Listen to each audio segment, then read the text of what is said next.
नमस्कार दोस्तों, दिग्विजय शर्मा एकेडमी में आपका स्वागत है। आज हम पीरियोडिक क्लासिफिकेशन नाम के चैप्टर को करेंगे। ये साइंस का एनसीईआरटी का चैप्टर है क्लास 10 का। तो स्टार्ट करते हैं। तो सबसे पहले देखते हैं टोटल एलिमेंट्स नोन आर 118। तो अब तक 118 एलिमेंट्स डिस्कवर हो चुके हैं, जिनमें से 94 जो हैं वो नेचुरली अकरिंग हैं। ठीक है, जो लास्ट हुआ है 118वां, ये एनसीईआरटी के अकॉर्डिंग है, तो इसका नाम है ऑर्गेनाइजेशन। ठीक है, तो ये नाम आप ध्यान रख सकते हैं। आगे देखते हैं। तो देखिए एलिमेंट्स बहुत सारे हैं, तो उनको अगर हमें सही से स्टडी करना है तो उनको क्लासीफाई करना होगा अलग अलग प्रॉपर्टीज के अकॉर्डिंग। ठीक है, इसीलिए एलिमेंट्स को क्या हमने क्लासीफाई करना स्टार्ट किया। तो सबसे पहले क्लासीफाई किया इन्होंने डोबरनियर ट्राइड्स में। ठीक है, तो डोबरनियर ट्राइड्स में क्या था, according to his theory 3 elements in a triad were written in order of increasing atomic masses. तो इंक्रीजिंग एटॉमिक मासेस के अकॉर्डिंग एलिमेंट्स को रखा गया, जिसमें क्या है atomic mass of middle was रफली the average of other 2 elements.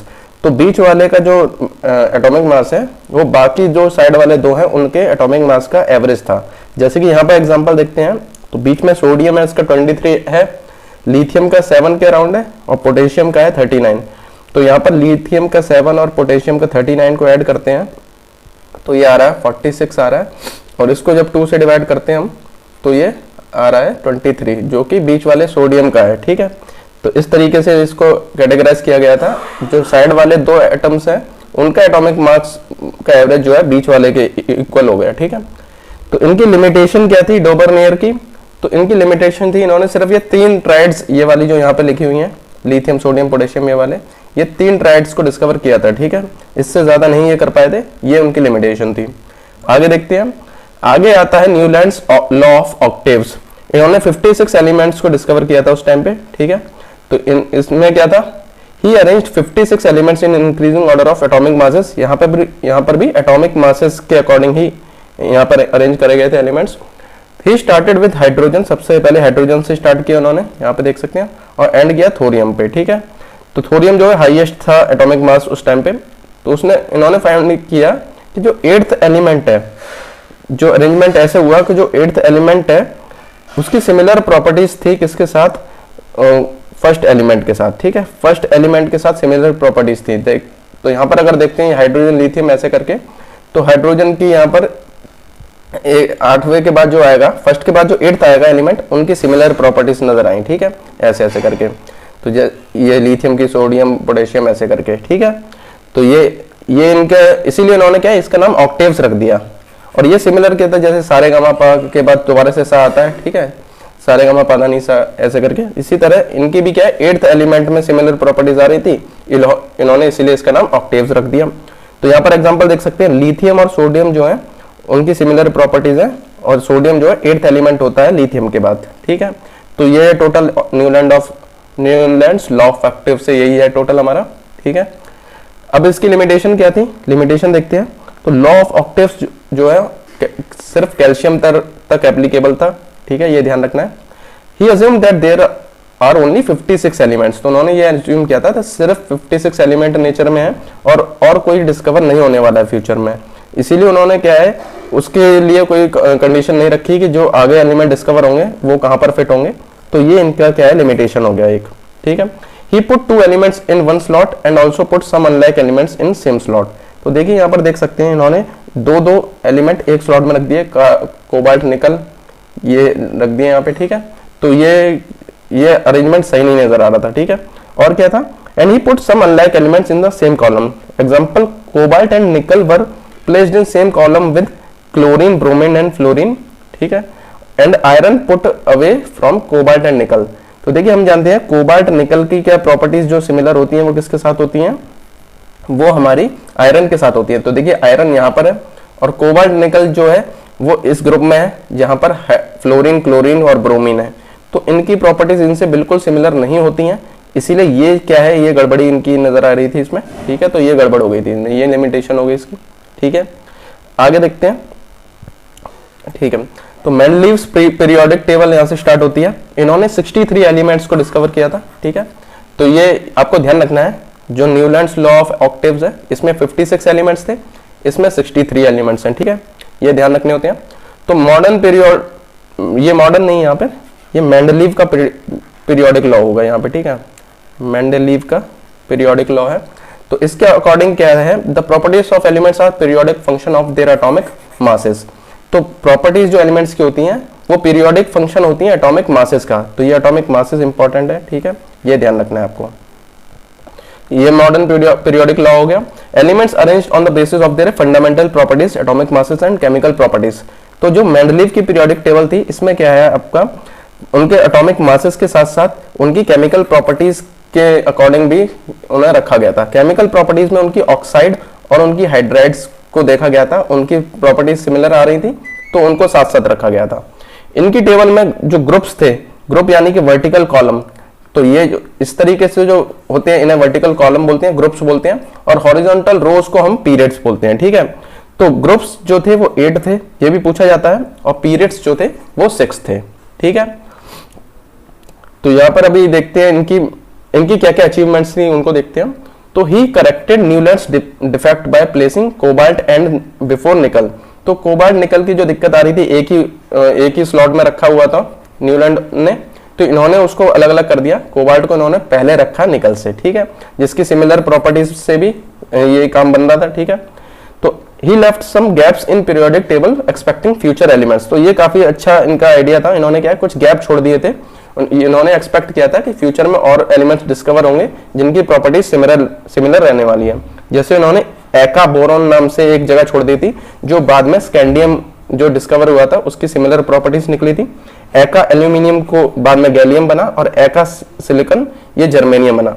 ये इन्होंने स्पेस छोड़ दिया था, इन्होंने ये माना था कि यहाँ पर जो एलिमेंट डिस्कवर होगा उसकी सिमिलर प्रॉपर्टीज होने वाली हैं बोरोन से, एल्यूमिनियम से और सिलिकॉन से। तो यहाँ पर एक एग्जाम्पल है, इन्होंने जो हमारा एका एल्यूमिनियम जो छोड़ी थी जगह, उसका एटॉमिक मास इन्होंने 68 माना था। तो जो गैलियम बाद में डिस्कवर हुआ था उसका एटॉमिक मास ये था। इन दोनों की जो ऑक्साइड है उनका फॉर्मूला सेम था, देखिए E2O3 जो इन्होंने ये माना था उस एलिमेंट को, तो वो गैलियम ऑक्साइड का भी Ga2O3 ऐसे बन रहा है, ठीक है। तो ये सिमिलर काफी था, सेम टू सेम बन रहा है बिल्कुल। तो ये काफी इनका अच्छा अचीवमेंट माना गया था। मेंडलीव्स पीरियोडिक टेबल अचीवमेंट्स में अगला आता है, उन्होंने क्या है, नोबल गैस जो बाद में डिस्कवर हुई थी, noble gases were discovered letter, they could be placed in a new group. तो क्योंकि उन्होंने ग्रुप्स में ऐसे ऐसे बना रखा था, तो नए नोबल गैस आ गई, तो उनको एक अलग ग्रुप दे दिया गया यहाँ पे, ठीक है। यहाँ पर नोबल गैस लग गई, ठीक है ना। तो यहाँ पर हम देख सकते हैं, यहाँ पर उन्होंने इनकी ऑक्साइड हाइड्राइड अलग अलग की ये बना रखी है, ठीक है। तो इन्होंने ये चेंज किया था, पीछे जो हमारी क्लासिफिकेशन हुई थी उन्होंने केमिकल प्रॉपर्टीज यानी ऑक्साइड वगैरह पे इतना ध्यान नहीं दिया था। तो ये यहाँ पर टेबल है, यहाँ पे आप देख सकते हैं ये पीरियड्स यहाँ पे बन रखे हैं 1 2 3 4 5 6, और जो ग्रुप्स हैं ये यहाँ से 1 2 3 4 8। तो इस टेबल को आपको इतना ज्यादा ध्यान में नहीं रखना है, हमको मॉडर्न पीरियोडिक टेबल को ध्यान से पढ़ना है, ठीक है। इसको ये बस समझने के लिए दिखा दिया है, ठीक है ना। आगे देखते हैं, मेंडलीव्स पीरियोडिक टेबल की जो लिमिटेशन है वो देखेंगे अभी।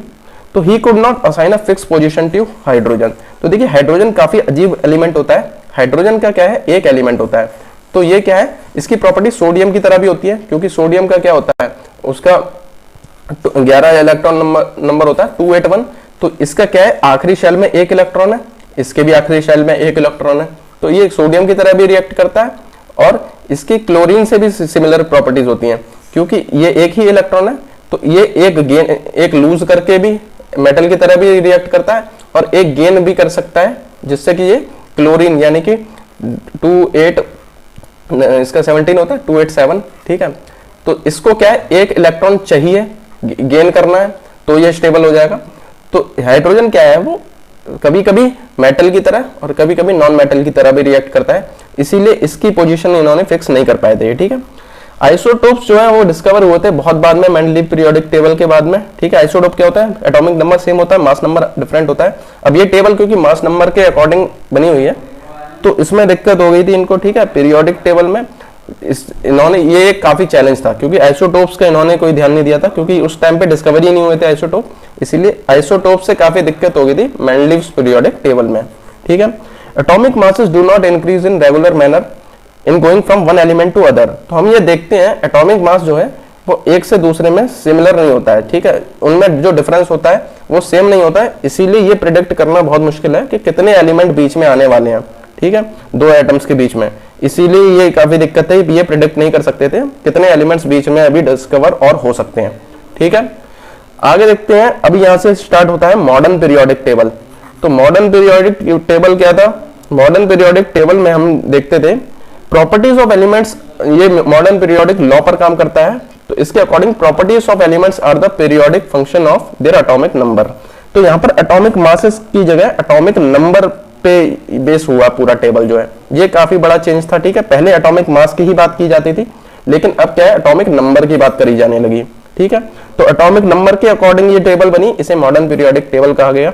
ठीक है, इसमें एलिमेंट्स जो थे वो अरेंज हुए थे एटॉमिक नंबर के इंक्रीजिंग ऑर्डर में। ठीक है, इसमें 18 ग्रुप थे, 7 पीरियड्स थे। पिछली वाली में क्या है, 8 ग्रुप्स और आपके 6 पीरियड्स थे। ठीक है, यहाँ पे हम देख सकते हैं। ठीक है, यहाँ पर हमने जब ये पढ़ा था तो यहाँ पर देखिए 8 ग्रुप्स थे, 6 पीरियड्स थे। तो ये इसमें कंफ्यूजन हो जाता है। यहाँ पर हमारे कितने आ गए, 18, यहाँ पर 18 ग्रुप्स और 7 पीरियड्स आ गए। ठीक है, तो ये डिफरेंस याद रखना है। ठीक है, इसमें कंफ्यूजन नहीं होना चाहिए। Elements in same group have the same number of valence electron. तो इन्होंने जो एलिमेंट बनाए गए थे, ठीक है, आप अभी टेबल में देखेंगे, हम यहाँ पर देख सकते हैं सेम ग्रुप में जो है number of valence electron same है। वैलेंस इलेक्ट्रॉन यानी कि आउटर मोस्ट शेल में जो इलेक्ट्रॉन होते हैं उन्हें वैलेंस इलेक्ट्रॉन्स बोलते हैं। ठीक है, तो यहाँ पर देख सकते हैं ये एक ग्रुप है। ठीक है, तो इसमें क्या है, एक है इलेक्ट्रॉन, लिथियम में भी आखिरी में एक इलेक्ट्रॉन होता है, सोडियम पोटेशियम इन सब में क्या एक होता है, इसमें 2 होते हैं। इस तरीके से क्या है, एक ग्रुप जो होता है उसमें वैलेंस इलेक्ट्रॉन क्या है, वो सेम रहते हैं। ठीक है, elements in the same period have same number of shells. तो एक पीरियड में जो होता है उसके नंबर ऑफ शेल्स सेम रहते हैं, यानी कि इस वाले जो शेल यहाँ पे ये वाले हॉरिजॉन्टल रो को हम पीरियड बोलते हैं, तो इसमें एक ही शेल होता है हाइड्रोजन हीलियम में। ठीक है, दूसरे में क्या है, 2 शेल हो जाते हैं, तीसरे में 3 हो जाते हैं। ठीक है, इस तरीके से हमें क्या पता चलता है, सेम पीरियड होगा तो नंबर ऑफ शेल सेम होंगे, सेम ग्रुप होगा तो उसमें number of valence electron same होने वाले हैं। ठीक है ना, तो ये ध्यान रखना है आपको, ये पूछा जा सकता है इस तरीके से क्वेश्चन। अभी देखिए ये सबसे ज्यादा इंपॉर्टेंट पार्ट है इसका, मॉडर्न पीरियोडिक टेबल के जो ट्रेंड्स होते हैं इससे काफी ज्यादा क्वेश्चन पूछा जाता है और ये काफी ज्यादा कंफ्यूजन भी पैदा करता है। ठीक है, तो यहाँ पर एक बात आपको ध्यान रखनी है, 2 तरीके से पूछा जाता है, डाउन द ग्रुप ट्रेंड क्या है और अक्रॉस द पीरियड क्या है। डाउन द ग्रुप यानी कि टॉप से बॉटम, अक्रॉस द ग्रुप हो जाता है, अक्रॉस द पीरियड हो जाता है लेफ्ट से राइट। ठीक है, तो आपको एक ये ट्रिक याद रखनी है, अक्रॉस जो डाउन द ग्रुप होगा उसका अपोजिट होने वाला है अक्रॉस द पीरियड। ठीक है, तो डाउन द ग्रुप अगर इंक्रीज हो रहा है तो अक्रॉस द पीरियड डिक्रीज होगा। ठीक है, अगर यहाँ डिक्रीज हो रहा है तो यहाँ इंक्रीज होगा, यहाँ इंक्रीज हो रहा है तो यहाँ डिक्रीज होगा। तो स्टार्ट करते हैं। सबसे पहले आता है एटॉमिक साइज। तो देखिए एटॉमिक साइज में हमको एक भी पता चल जाए, अगर डाउन द ग्रुप पता चल जाए या अक्रॉस द पीरियड पता चल जाए तो दूसरे वाले को हम आसानी से निकाल सकते हैं। ठीक है, तो डाउन द ग्रुप इसमें इजीली पता कर सकते हैं। देखिए डाउन द ग्रुप क्या हो रहा है, शेल इंक्रीज होते हैं। यहाँ पर क्या है, एक शेल है, यहाँ पर दो हो गए या 3 हो गए। तो सीधी सी बात है, अगर शेल इंक्रीज हो जाएंगे, नंबर ऑफ शेल इंक्रीज होंगे तो क्या हो जाएगा, उसका साइज भी इंक्रीज हो जाएगा। ठीक है, तो इससे हमें पता चलता है डाउन द ग्रुप क्या है, नंबर ऑफ शेल इंक्रीज हो रहे हैं तो उससे क्या होगा, एटॉमिक साइज इंक्रीज हो जाएगा। अब यहाँ इंक्रीज हो रहा है तो यहाँ ऑटोमेटिकली क्या है, डिक्रीज होने वाला है। ठीक है, तो इधर डिक्रीज हो जाएगा। अब इसका रीजन क्या होता है, वैसे अगर एक एग्जांपल लेते हैं, यहाँ पे लिथियम यहाँ पर लेते हैं 3 एटॉमिक नंबर का, तो इसका वो होता है हमारा 2-1, इलेक्ट्रॉनिक कॉन्फ़िगरेशन होता है 2-1। और यहाँ पर अगर मैं ये ले लेता हूँ, फ्लोरीन ले लेते हैं, तो फ्लोरीन का होता है 2-7 हो जाएगा इसका। ठीक है, तो यहाँ पर देखिए नंबर ऑफ शेल सेम है लेकिन इलेक्ट्रॉन बढ़ गए हैं। ठीक है, इलेक्ट्रॉन बढ़ गए हैं, इससे क्या है, न्यूक्लियर चार्ज जो है वो बढ़ जाता है। न्यूक्लियर चार्ज बढ़ जाता है तो इनका अट्रैक्शन बढ़ जाता है, जिससे क्या है, ये एटम श्रिंक हो जाता है थोड़ा सा, जिससे क्या होता है कि श्रिंक हो जाएगा तो उसका साइज थोड़ा सा डिक्रीज हो जाता है। तो अक्रॉस पीरियड क्या है, जो एक एलिमेंट का साइज होता है, एटॉमिक साइज, वो डिक्रीज होता है। अगर आपको ये इसका सिस्टम याद नहीं रहता है तो इस वाले से याद करके उसका अपोजिट करके भी आप आसानी से इसको ध्यान में रख सकते हैं। ठीक है, आगे आता है मेटेलिक कैरेक्टर। मेटेलिक कैरेक्टर क्या होता है, टेंडेंसी टू लूज इलेक्ट्रॉन। तो कितनी आसानी से कोई एटम इलेक्ट्रॉन लूज कर सकता है, ये टेंडेंसी होती है मेटेलिक कैरेक्टर। मेटेलिक कैरेक्टर को इलेक्ट्रॉन पॉजिटिविटी भी कहते हैं। ठीक है, और बेसिक ऑक्साइड यानी कि मेटल की ही ऑक्साइड क्या है, बेसिक होती है, और नॉन मेटल की एसिडिक होती है।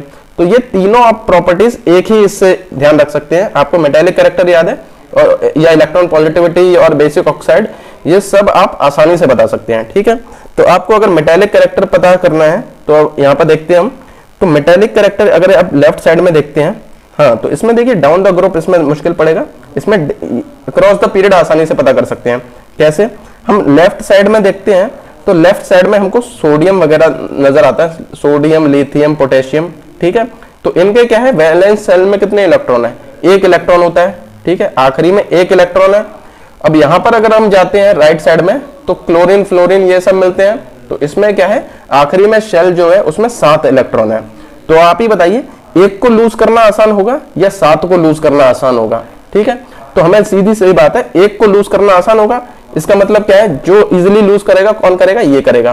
तो इस तरफ क्या है, मुश्किल बढ़ रही है लूज करने में, ठीक है। जैसे लेफ्ट टू राइट जा रहे हैं तो मुश्किल बढ़ रही है, तो मुश्किल बढ़ रही है इसका मतलब क्या है, मेटालिक कैरेक्टर डिक्रीज करेगा लेफ्ट टू राइट। तो लेफ्ट टू राइट डिक्रीज करेगा तो हमारा क्या है, टॉप टू बॉटम ऑटोमेटिकली क्या है, इंक्रीज हो जाएगा। तो इस तरीके से ध्यान रख सकते हैं। और एक बार आपको ये याद हो गया तो इसके जो नॉन मेटल है, मेटालिक कैरेक्टर जैसा होगा उसका अपोजिट नॉन मेटालिक कैरेक्टर होने वाला है। इलेक्ट्रॉन पॉजिटिविटी जैसी होगी उसकी अपोजिट इलेक्ट्रॉन नेगेटिविटी होने वाली है। बेसिक ऑक्साइड का अपोजिट एसिडिक ऑक्साइड हो जाएगा। इलेक्ट्रॉन नेगेटिविटी को हम इलेक्ट्रॉन एफिनिटी भी कहते हैं, इलेक्ट्रॉन जिनको पसंद होते हैं लूज करना, ठीक है, वो गेन करना, ठीक है, यहाँ पर गेन करने वाला है। तो इलेक्ट्रॉन नेगेटिविटी क्या होती है, यहाँ पर लूज करना था, यहाँ पर गेन करना होता है। तो एग्जैक्टली इसका अपोजिट हो जाएगा, इजीली इसको ध्यान रख सकते हैं। तो एक को याद कर लेंगे आप तो दूसरे को आसानी से याद कर सकते हैं। यहाँ पर भी देख सकते हैं, इसको गेन करना आसान होने वाला है, ठीक है, एक इलेक्ट्रॉन गेन करना है, इसे 7 इलेक्ट्रॉन गेन करने हैं। तो ये 7 इलेक्ट्रॉन गेन करना ज्यादा मुश्किल पड़ेगा, इसीलिए क्या है हमारे ये यहाँ पर क्या है आसान है, यहाँ मुश्किल है इलेक्ट्रॉन नेगेटिविटी, इसीलिए ये आप ध्यान रख सकते हैं। अगर आप ऐसे याद नहीं हो रहा है तो आप इजीली क्या कर सकते हैं, मेटल का अपोजिट नॉन मेटल, तो ऊपर वाले का अपोजिट कर देना, याद हो जाएगा, ठीक है। अब यहां पर देखते हैं आयनाइजेशन एनर्जी। तो आयनाइजेशन एनर्जी क्या होता है, energy required to remove electron. तो देखिए कितनी एनर्जी रिक्वायर्ड है इलेक्ट्रॉन को रिमूव करने में, तो ये मेटालिक कैरेक्टर से सिमिलर होता है। क्यों? अब देखिए जहां पर आसानी से इलेक्ट्रॉन रिमूव हो जाएगा, यानी कि ये है एक इलेक्ट्रॉन आसानी से रिमूव हो जाएगा, मतलब क्या है, यहां पर कम एनर्जी की रिक्वायरमेंट होगी इलेक्ट्रॉन को रिमूव करने के लिए, ठीक है। तो यहां पर कम एनर्जी की रिक्वायरमेंट होगी। राइट साइड में जैसे जाते जाएंगे तो ज्यादा इलेक्ट्रॉन को रिलीज, ज्यादा इलेक्ट्रॉन रिलीज करने, 7 इलेक्ट्रॉन रिलीज करने, तो ज्यादा से ज्यादा हमें क्या है एनर्जी रिक्वायर्ड होगी। तो इससे क्या पता चल रहा है, लेफ्ट से राइट अगर हम जा रहे हैं तो जो एनर्जी है वो बढ़ रही है, बिल्कुल लेफ्ट साइड में कम है और जो राइट साइड में बहुत ज्यादा है। तो इससे पता चलता है आयनाइजेशन एनर्जी, यानी कि energy required to remove electron, remove करने के लिए जो होगी वो क्या है, लेफ्ट टू राइट बढ़ रही है। अब लेफ्ट टू राइट बढ़ रही है तो टॉप टू बॉटम क्या है, घट जाएगी, डिक्रीज हो जाएगी, ठीक है। अब आगे देखते हैं रिएक्टिविटी ऑफ मेटल्स। तो ये यहाँ पे सिमिलर है, जो मेटेलिक कैरेक्टर ज्यादा अच्छा होगा, ज्यादा अच्छा इंक्रीज होगा तो उसका रिएक्टिविटी भी इंक्रीज होगी, ठीक है। रिएक्टिविटी और नॉन मेटल की क्या है, अपोजिट हो जाएगी। अब यहाँ पर क्या मतलब है, हम जानते हैं लेफ्ट साइड में क्या है, लेफ्ट साइड में मेटल होते हैं और राइट साइड में जैसे ही जाते हैं तो मेटल क्या है, डिक्रीज होते हैं। यहाँ नॉन मेटल्स होते हैं, यहाँ मेटल्स होते हैं। तो मेटल की रिएक्टिविटी क्या है, डिक्रीज हो रही है लेफ्ट टू राइट। तो ये देखिए यहाँ पे लेफ्ट टू राइट क्या हो गया, डिक्रीज हो गया ये, ठीक है। तो इसी तरह लेफ्ट टू राइट डिक्रीज हो रहा है मेटेलिक कैरेक्टर, तो रिएक्टिविटी भी मेटल्स की क्या है, डिक्रीज हो जाएगी। उसी तरह और उसका अपोजिट डाउन द ग्रुप क्या हो जाएगा, इंक्रीज हो जाएगा। अब जो बात मेटल्स के लिए सही होगी वो नॉन मेटल के लिए क्या है, अपोजिट हो जाएगी। इसीलिए अगर यहाँ पे इंक्रीज हो रहा है तो यहाँ पर डिक्रीज हो जाएगा ये, ठीक है। तो इस तरीके से इसको याद रखना है, ठीक है। ये डिक्रीज हो रहा है यहाँ पे तो यहाँ इंक्रीज हो जाएगा। तो दो बातें ध्यान रखनी है, डाउन द ग्रुप जो चीज होगी वो अक्रॉस द पीरियड अपोजिट हो जाएगी, जो मेटल के लिए होगी वो नॉन मेटल के लिए अपोजिट हो जाएगी। तो ठीक है, आपको मुझे लगता है थोड़ा कंफ्यूजिंग है ये, तो इसको समझने की कोशिश कीजिएगा। तो हमारा ये कॉन्सेप्ट यहीं पे खत्म होता है। अगले इसके पार्ट 2 आने वाला है, ठीक है। पार्ट 2 में इससे रिलेटेड हम MCQs करेंगे जो जल्दी मैं अपलोड करने वाला हूँ। अगर आप आपको वीडियो पसंद आए तो वीडियो को लाइक जरूर कीजिए। अगर आप एंड तक बने रहे तो आपका बहुत बहुत थैंक यू। अगर आप ऐसे ही साइंस के और वीडियोस देखना चाहते हैं तो साइंस फॉर AES PRT, इसमें मैं AES PRT के एग्जाम की तैयारी कर रहा हूँ, उस प्लेलिस्ट को जरूर चेकआउट कीजिए। अगर आप इसकी PPT डाउनलोड करना चाहते हैं तो दिग्विजय शर्मा एकेडमी के टेलीग्राम चैनल पर जाकर आप उसको डाउनलोड कर सकते हैं।